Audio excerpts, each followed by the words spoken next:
Mayur Vihar phase 1 में बने राहत शिविर में पुख्ता इंतजाम। बताते चले कि बाढ़ प्रभावित लोगों के लिए पुख्ता इंतजाम किए गए हैं। सबसे बड़े राहत शिविर कैंप में लगाए गए हैं सैकड़ों टेंट और खाने पीने, बिजली, शौचालय, मच्छरों की दवाई का छिड़काव जारी है। और स्थानीय बीजेपी पार्षद रेणु चौधरी भी कर रही हैं राहत शिविरों का दौरा। ये बड़ी जानकारी हम आप तक पहुंचा रहे हैं, जहां आपको बताते चले कि पार्षद की तरफ से भी राहत शिविरों का दौरा किया जा रहा है और वो लगातार लोगों से मुलाकात कर रही हैं, लोगों से बातचीत कर रही हैं कि उनको समय से खाना मिल रहा है या नहीं मिल रहा है, क्या कुछ परेशानियां हैं। इन तमाम चीज़ों से वो बातचीत करते हुए नजर आ रही हैं। लगातार हमारे संवाददाता विशाल सिंह हमारे साथ जुड़े हुए हैं।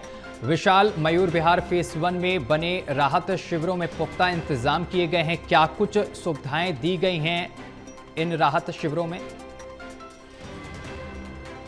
बड़ा राहत शिविर अगर बात करें तो दिल्ली के मयूर विहार में ही बनाया गया है, क्योंकि यहाँ पर लगभग 200 से 250 की संख्या में टेंट बनाए गए हैं, जिनमें कई सैकड़ों परिवार जो है अपनी शरण ले रहे हैं।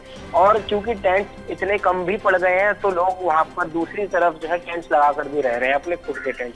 अब बात करें इनमें सुविधाओं की तो लोगों को यहाँ पर जो है 24 घंटे बिजली और पानी की सुविधाएं दी जा रही है। पंखा लोगों के लिए लगाया गया है और मच्छर मारने के लिए जो लगातार दवाई का छिड़काव भी एमसीडी की तरफ से किया जा रहा है। वहीं जो स्थानीय निगम पार्षद है बीजेपी की रेणु चौधरी, वो भी लगातार जो है इस कैंप का दौरा कर रही है, लोगों से मिल रही हैं और पूछताछ कर रही हैं कि क्या आपको जो सुविधाएं मिल रही हैं उसमें किसी प्रकार की कोई कमी है या फिर कोई और चीज आपको चाहिए, कोई जरूरत हो, तो उसका भी पूरा यहाँ पर ध्यान रखा जा रहा है। प्रशासन पूरी तरह से अलर्ट है। यहाँ पर दिल्ली पुलिस के भी जवान लगातार मुस्तैदी करते दिख रहे हैं, पेट्रोलिंग करते हुए दिख रहे हैं, क्योंकि ये जो कैंप यहाँ पर बनाया गया है ये अपने आप में एक छोटा सा शहर बन चुका है, क्योंकि काफी भारी संख्या में यहाँ पर लोग रह रहे हैं। काफी ज्यादा टेंट यहाँ पर लगाए गए हैं, जो कि दिल्ली में अपने आप का सबसे बड़ा टेंट माना जा रहा है, तो इसलिए काफी ज्यादा ध्यान रखना भी इस टेंट के लिए जरूरी हो जाता है। विशाल, लोगों के स्वास्थ्य का किस तरीके से ध्यान रखा जा रहा है? क्या कोई यहाँ पर डॉक्टरों की टीम भी लगाई गई है? बिल्कुल, राहत के लिए डॉक्टर्स की टीम, मेडिकल टीम और सिविल डिफेंस की टीम भी यहाँ पर जो है 24 घंटे तैनात है। और डॉक्टर्स लगातार एम्बुलेंस के जरिए अनाउंस भी कर रहे हैं कि अगर किसी भी व्यक्ति को किसी प्रकार का इंजेक्शन चाहिए, कोई दवाई चाहिए, तो वो आकर मेडिकल कैंप के पास आए और वहाँ पर अपनी समस्या बताए ताकि उनका इलाज किया जा सके। तो कह सकते हैं काफी बेहतर सुविधाएं लोगों को इस पूरे राहत शिविर में दी जा रही है। विशाल, इन 200 से 250 जो कैंप आपने बताए हैं, इसमें कितनी संख्या में लोग रह रहे हैं?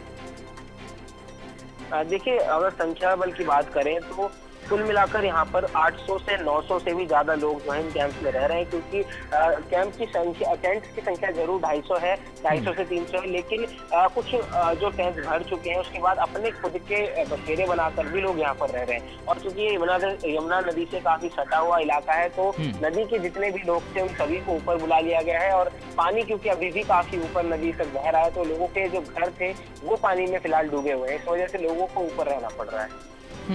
विशाल, जिन क्षेत्रों में बाढ़ का पानी पहुंचा है, अभी क्या कुछ वहां की स्थिति? क्योंकि बताया जा रहा है कि यमुना का जलस्तर कम हुआ है। बिल्कुल, यमुना नदी घंटे कम हो रहा है। बात करें तो जो आखिरी डेटा हमारे पास केंद्रीय विभाग की तरफ से आया उसके अनुसार यमुना नदी का जलस्तर फिलहाल 206.3 मीटर जो है बना हुआ है। और जिस तरह से पानी लगातार कम हो रहा है तो उम्मीद जताई जा रही है कि आज शाम तक ये जलस्तर जो है 205 के करीब पहुंच जाएगा।